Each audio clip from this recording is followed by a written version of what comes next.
করবে সেই দলই আমাদের কাম্য। হ্যাঁ, আমরা কৃষি পণ্য নিয়ে কথা বলছিলাম, আপনারা দাম কমিয়েছেন, ভালো কথা, কিন্তু এই দাম কমার সুফল কি কৃষক পাচ্ছে? কৃষকের তো হাহুতাশ, তারা তো সেই আলো রাস্তার মধ্যে দিয়ে গড়াগড়ি খাচ্ছে, তাহলে তাদের কাছে কেন যাচ্ছে না? মধ্যস্বত্বভোগীর হাতে সবকিছু যাচ্ছে। আমি ফিরে আসি সেই ধর্ষণের কথায়।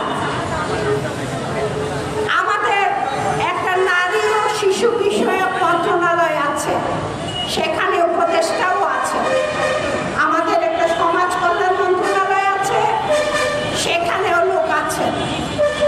তারা কোথায়? তারা কি ঘুমিয়েছেন?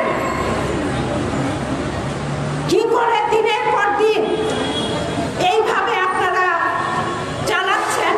আপনারা কি ভেবেছেন যে নারীদের উপর এইভাবে অত্যাচার করলে নারীরা ঘরে ঢুকে যাবে? সেই আশায় ঘুরে